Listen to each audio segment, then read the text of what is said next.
Before there were paramedics, before there were defibrillators and ambulances, before anyone expected the vehicle that picked you up to do anything more than drive fast, there were hearses. Funeral homes ran most of the ambulance services in America, and the people driving them had almost no medical training at all. If you collapsed on a street corner in the 1950s, your odds of surviving the ride to the hospital had very little to do with what happened inside that vehicle. By the end of this video, you'll know exactly how America went from that broken system to one of the most structured emergency medical networks in the world, and why, even after all that progress, the people holding it together are still being pushed to a breaking point. The roots of organized emergency transport go back to the Civil War, when ambulances were first used to move wounded soldiers off battlefields. By the 1860s, major cities like New York had established civilian ambulance services. By the 1930s, motor vehicles had replaced horse-drawn carriages as the standard. But for decades after that, the system barely evolved. Ambulances were used mostly as stretchers on wheels. The driver's job was transportation, not treatment. That changed because of a document. In 1966, the National Academy of Sciences released a report that became known as the White Paper. Its official title was Accidental Death and Disability: The Neglected Disease of Modern Society.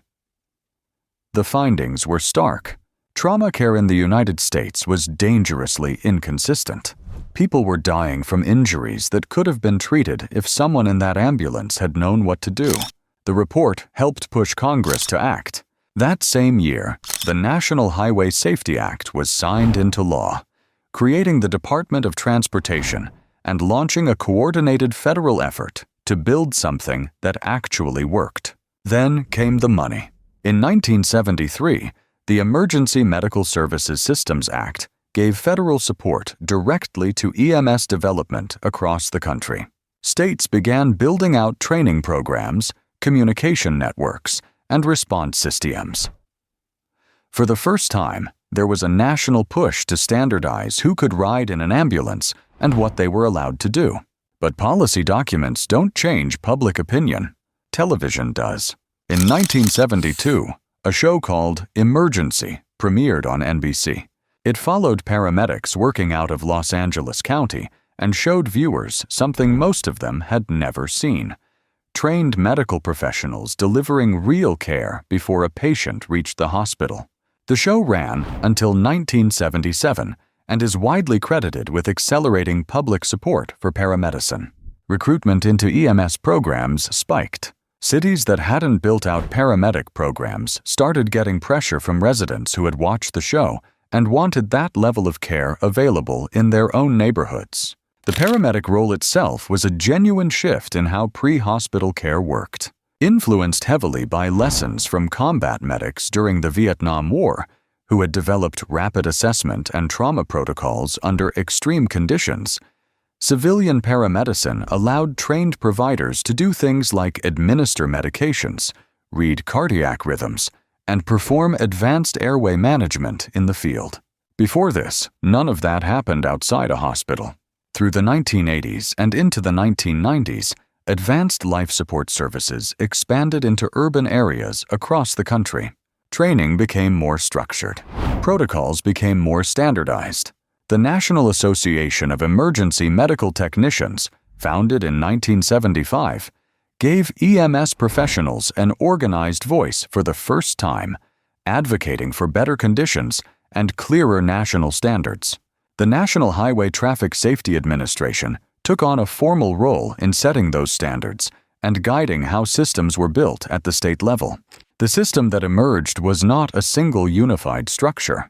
According to the National Association of Emergency Medical Technicians, as of 2021, approximately 37% of EMS agencies in the United States are fire-based, 30% are private nonprofit, and around 20% are private for-profit organizations.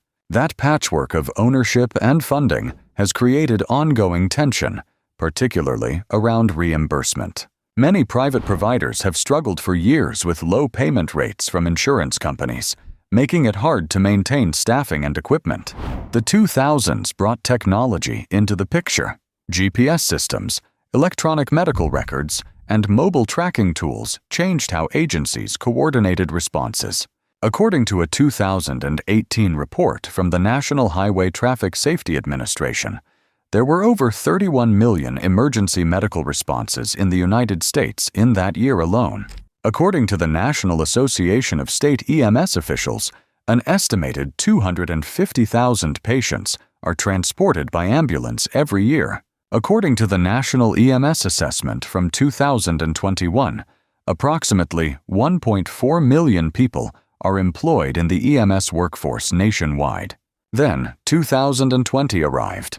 The COVID-19 pandemic placed extraordinary strain on a system that was already stretched. Call volumes surged. Personal protective equipment was scarce. EMS workers ran calls in conditions that no training had fully prepared them for. The pandemic didn't create the mental health crisis inside EMS. It exposed one that had been building for years. Surveys cited by the National Association of Emergency Medical Technicians show that between 33% and 43% of EMS workers experience mental health challenges. Burnout, post-traumatic stress, and depression are documented across the workforce, and the support systems to address them have historically been underfunded. One of the newer responses to workforce strain and rising call volumes is community paramedicine. In this model, paramedics make non-emergency visits to patients with chronic conditions, mental health needs, or frequent emergency calls, helping connect them to care before a crisis develops.